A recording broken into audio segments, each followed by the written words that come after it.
Хәерле көн, Татарстан. Хәерле көн, хөрмәтле телевизор караучылар. Ноябрьнең яңгырлы моңсу көннәрендә һәр барчабызны күңел кояшы җылытсын дигән теләктә хәерле сәгатьтә тапшыруыбызны башлыйбыз.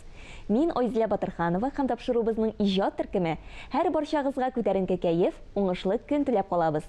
Тапшыру башында без гадәттәгечә бу көнне тарихта язылган истәлекле вакыйгаларны барлыйбыз. 11 ноябрь тарихка 1480 елда Улы Урда ханы Әхмәт һәм Мәскәү князы Иван III арасындагы хәрби хәрәкәтләр Угра елгасында кара каршы туру исеме белән кирип кала. Бу монгол-татар изүе бетүгә һәм рус дәүләтенең ныгуына китерә.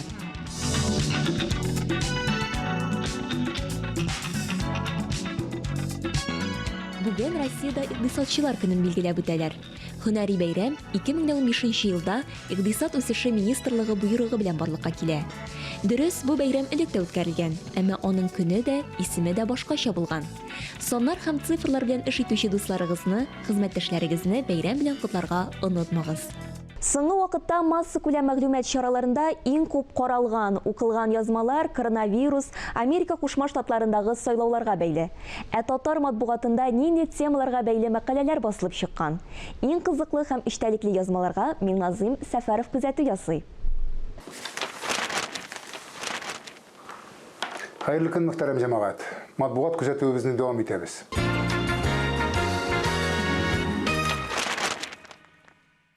Бүтін дөнья коронавирус дип шаулаганда, әлбәттә, газеталарда бу теманы читләтеп узалмыйлар. Татарстан эшләренең газетасының төп темасы да коронавирус давылы дигән язма белән башлана. Әлеге язмада журналист 4 кысса бирә. Үз башыннан үткән кешеләр, бу авыруны үз башыннан үткәргән кешеләр, аның нинди чир, нинди симптомнар бар икәнен үз мисалларында раслап күрсәтмәкче булалар. Мин дә үзем әлеге чирне үткәргән кеше буларак, мин дә кызыксынып укып чыктым әлбәттә әлеге материалны. Әмма һәркемнең авыруы үзенчә, һәркемнең үзенең билгеләре үзенчә, шуңа күрә әлбәттә бу чир нинди чир дигән сорауга җавап бирер өчен материалны укып чыгарга була. Ләкин алар у кешеләрнең ничек дәваланулары әлбәттә бу чакта рецепт була алмый берәүгә дә. Әлеге газетада күзгә ташланган тагын бер материал. Ул да булса, Чаллы юлынан жүргән кешеләр белә торганнардыр. Усамовара дигән кафе бар юл өстендә. Ул кафе булган өчен генә түгел, ашау-эчү урыны булган өчен генә түгел, анда ачык һавадагы музей бик кызык икән. Ул музейда 20 машина, 46 мотоцикл тупланган. Мин шаккаттым. Бу бер музейда да юктырмаган кадәр техника. Һәм анда җил тегермәне, кимәдер, селмактыр, шырын хәтерләтүче атрибутлар тупланган. Миңа үземә дә кызык булып китте.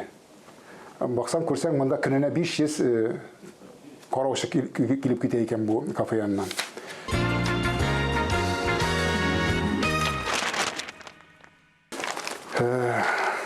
Әдәм балаларында коронавирус булса, кышларда грипп. Ватан Татарстан газетасы әлеге афәтне, заман афәтен дип әйтәбез инде, үзенең беренче полосасына, беренче битенә чыгарып урнаштырган.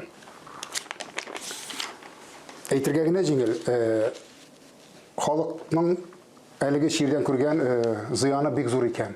Мәсәлән, Мамадыш, Мөслим районының Дузай авылында яшәүче фермерлар 3400 казларын яндырырга мәҗбүр булалар, дөресрәге.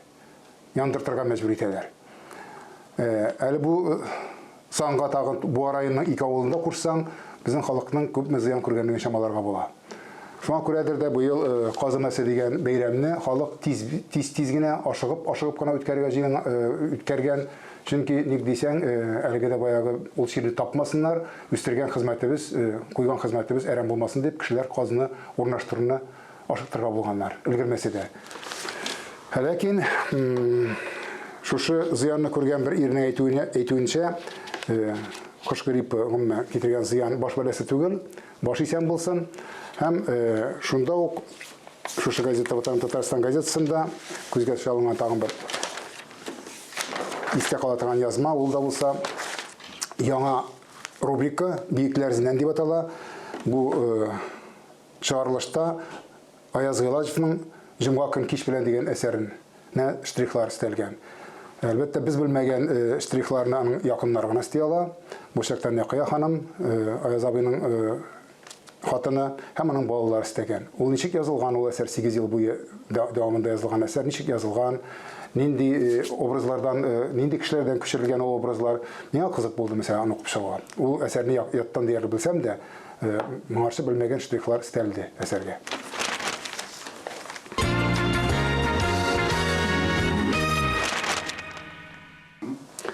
Казанларының чираттагы саны табадан төште. Әлеге санда 2 роман берилгән. Берсе инде 10-нчы санда басылган Ркаил Зайдулланың Ильяс Алкинның «Соңгы мәхәббәте» дигән романның дәвамы булса, икенчесе Рауилә Шәйдуллина Муратның «Карт шымырт хатирәсе» дигән романның баш өлеше. Рәхәтләнеп, көзге көндә диванга ятып укый торган романнар әлбәттә. Һәм шулар янәшәсендә шигърият яратучы кешеләргә дә азык бар. Яш шагыйрәләр Лилия Низамова, инде без белгәннәре Халисә Мөдәррисова, Рифат Салах кебек шагыйрәләрнең Гөлүсә Батталова кешеле шагыйрәләрнең иҗаты белән танышам мөмкин. Менә бүгенгә шулар иде. Укудан һәм фикерләүдән аерылмагыз.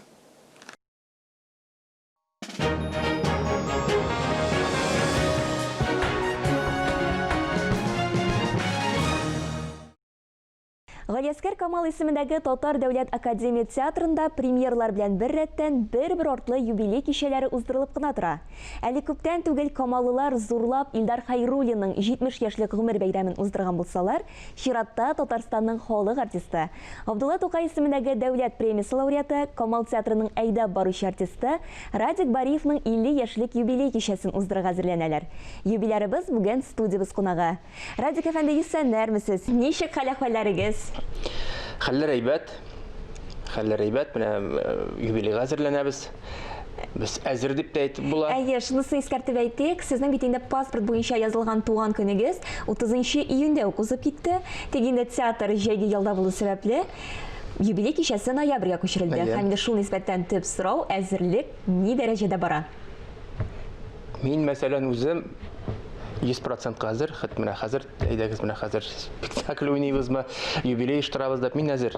Минем дусларым әзер, театр әзер. Без хәзер бар тамашачыны көтәбез. Килсеннәр генә инде. Бу хәзер авыр заманнарда шундый бер кичә оештырасы килә, юбилей кичәсе. Мин бөтен кешене чакырам, килегез. Күреп торам, сез бүген безгә буш кул белән килмәгәнсез. Бәйрәм булгач бүләк бирү дә каралган. Бу чакыру 2 урын. Ничек Әйе, менә монда инде сездән сорау көтеп калабыз. Һәм инде кем безгә беренче шушы сорауга җавап бирә, әлбәттә шушы чакыру кәгазен аңа бүләк итәчәкбез. Әйе. Сорау шундый. Ничә кеше хәзер эшли труппада? Минем курсташларым. Менә Фәрит Бишәнтәев, Марсель Сәлимҗанов курсы. Ничә кеше эшли? Һәм кемнәр алар? Сорау катлаулы. Бик катлаулы, чөнки хәзер безнең интернет бар. Кешеләр хәзер. Ләкин тапшыру башында без моңа бераз гына җавап табарбыз дип уйлыйм. Әйе. Димәк, хөрмәтле тамашачылар, сорауны сез инде безнең экранда да күрәсез, һәм инде шулай экранда телефон номеры да күрсәтелгән. Шалтыратып безгә дөрес җавапны бирсәгез, әлбәттә инде Радик Бариевның 13 ноябрьдә узачак юбилей кичәсенә чакыру кәгазе сезнеке булачак. Радик әфәнде, менә кайбер кешеләр 13 санына ничектер шикләнебрәк карый. Белмим, нәрсә белән бәйледер бу, ә менә сезнең юбилей кичәгез нәкъ 13 санга туры килгән. Гомумән саннар кешенә һәм инде төрледән-төрле урыннарга сез ничек карыйсыз? Мин бик әйбәт карыйм.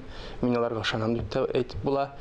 Әмма ләкин 13 нишләптер минем тормышымда ул мин әйттеләр, менә әйдә, менә 13 ноябрьдә мин ой, 13 ноябрь кирәк, менә нәкъ шунда кирәк. Димәк, күңел тартты моңа, әйеме бу? Белмим инде, менә 13 ничектер кызык булып чыкты. Әле җомга көне. Шуннан соң, мәсәлән, минем фатирым 13 номерлы. Шуңа күрә минем андый нәрсәләр юк. Минем ырымнар бар, шундай менә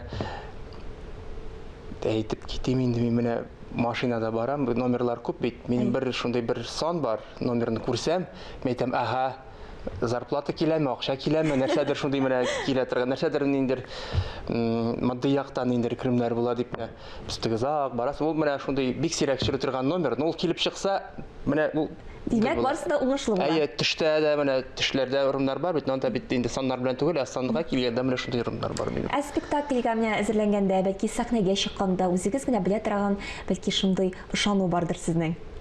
Андыйлар бармы? Юк, минем андый теге. Димәк, Аллага тапшырып? Әйе, Аллага тапшырып, шул матур иттереп, барыбер үзеңне әзерлисең, спектакльгә үзеңне көн сайын, иртүк торгач, инде үзеңне барыбер әзерлек тотасың. Ничектер көч сакларга кичкә кадәр менә үзеңне барыбер туплыйсың, ниндидер формага китерү. Юбилей кичәсенә сез Сөмбел Гафаров иҗат иткән Килмешәк спектаклен сайлагансыз.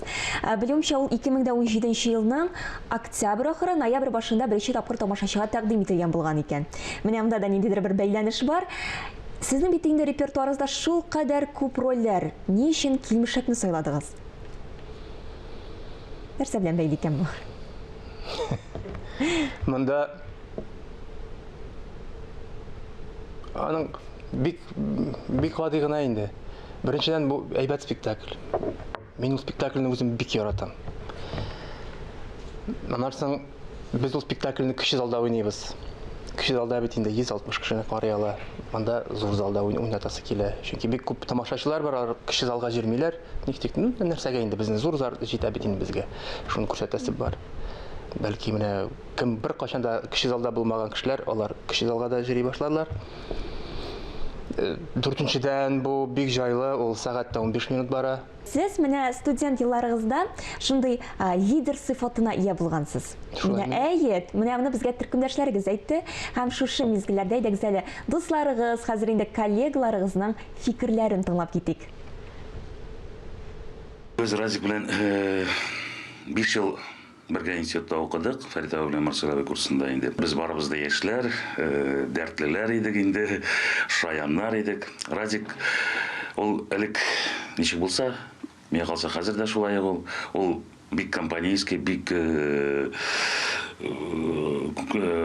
шат күңелле дип әйтимме соң инде. Без аның белән шул 5 ел бергә укыдык. Хәзер менә 25 ел бергә эшлибез. Радик безнең ниндидер безне туплап торучы, ул безгә көч бирүче, ул безнең ниндидер энерджайзер, ул берәр нәрсә уйлап табучы. Шуңа ул укыганда да шундый иде. Ул безне гел селкетеп ала торган кеше, ул безне укыган вакытта да безне инде өйрәтә иде. Мин хәтерлим, студент вакытында без өстәмә эшләр педагоглар безгә инде төрле этюдлар бирә дә, шуларны эшлидек. Менә шунда инде ул үзен режиссер итеп күрсәтәсе килә иде. Ничектер шундый теге без аңламый торган терминнар белән сөйләшә иде. Мин инде авылдан килгән малай нәрсәгә аңлатырга тели икән дип бик озак аның этюдларын аңламыйча интегә идем. Шуннан соң инде тора бара пантоми белән аның шөгыльләнгән осталыгы да безгә шушы ничек дип әйтергә инде сәхнә хәрәкәтләре буенча да, сәхнә теле буенча да, актерлык осталыгы буенча да зур плюс булды аның үзенә дә һәм ул безгә дә шушы пантомима сәләтләрен бирергә тырышты. Әлеге сыйфат сезгә режиссер булырга да нык ярдәм иткәндер, шулай бит. Менә без беләбез, Камал театрында уйнала торган "Сөясеңме, сөймисеңме", "Көчтүкле уен", аннан соң инде "Ут күршеләр" спектакльләрендә сез режиссер. Төрле жанрларга мөрәҗәгать итәсез, араларында моңсу комедия да бар, әлбәттә инде комедия һәм инде театраль феерия да. Тик шулай да, менә кайсы жанр сезгә якынрак?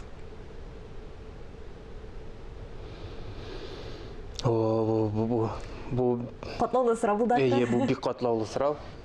Бу инде пьесадан тора, вакыттан тора, режиссерның хәрәкәтеннән тора. Ничек ул режиссер, ул барыбер режиссер кеше. Мин үзем режиссер кеше түгел, мин артист. Ул шулай менә чираклыгла эш спектакль куйды, миңа шул җитте, рәхмәт. Телевидениенең алтын фондында сез уйнаган бихисап спектакльләр саклана. Аларны инде без тапшыруга әзерләнгәндә барысына карап чыктык, рәхәтләнеп көлештек. Һәм инде бигрәк тә менә Наилә апа Гәрәева белән башкарган спектакльләр, менә алар шул кадәр гармония белән уйнала. Әйдәгез әле менә шушы урында Наилә апаның сезнең турында әйткән фикерләрен тыңлап китик. Ул сәхнәдә уйнау белән бергә фикер йөртә белә. Менә шулар бергә тәңгәл килә һәм аны сәхнәдән аны карау бик күңелле. Мин аны үзен бик яратам.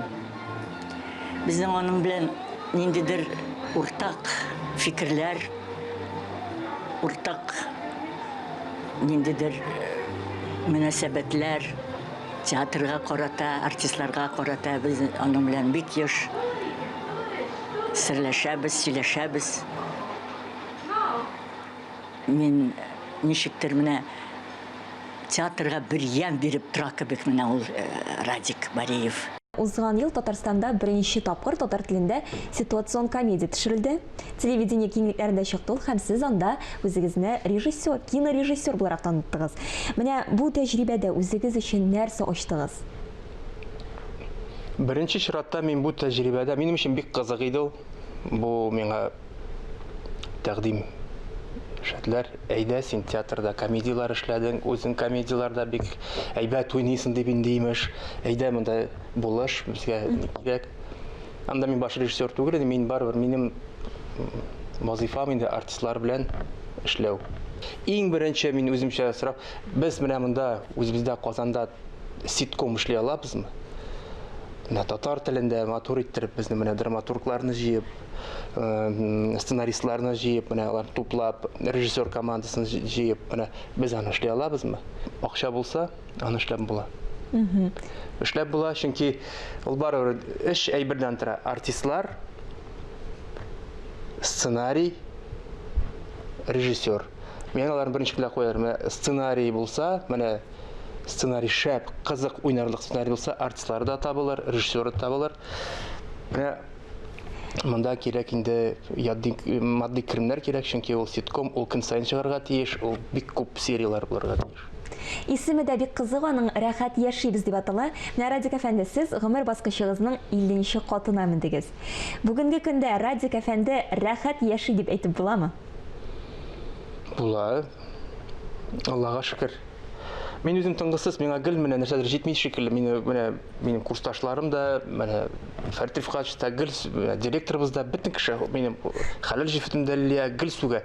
Нәрсә син гел менә теге бар бит, ярты стакан теге урысча теге теге ярты стакан су салсаң, синең өчен ул гел теге ярты стакан буш шикелле. Ул бит шулай гел менә миңа нәрсәдер җитми, бәлки шул нәрсә мине гел нәрсәгәдер алга барырга итерәдер, мине алта төртә нәрсәдер. Менә бар бит инде. Бөтен нәрсәң бар, машинаң бар, менә матди яктан да карасаң бөтен нәрсә бар. Менә киенгән теге ач түгел ди. Бар бер нәрсәдер җитми шикелле. Радик әфәнде, тапшыруыбызның иҗат төркеме исеменнән сезне инде чын күңелдән юбилейгыз белән котлыйбыз. Алга таба да менә шундый күңелле, рәхәт очрашулар насыйп булсын. Рәхмәт, сау булыгыз. Хөрмәтле тамашачылар, бүгенге тапшыруыбыз азагына якынлашты. Мин Айзилә Батырханова сезнең белән иртәгегә кадәр саубуллашам. Үзегезне һәм якыннарыгызны саклагыз. Исәнлектә күрешергә язсын.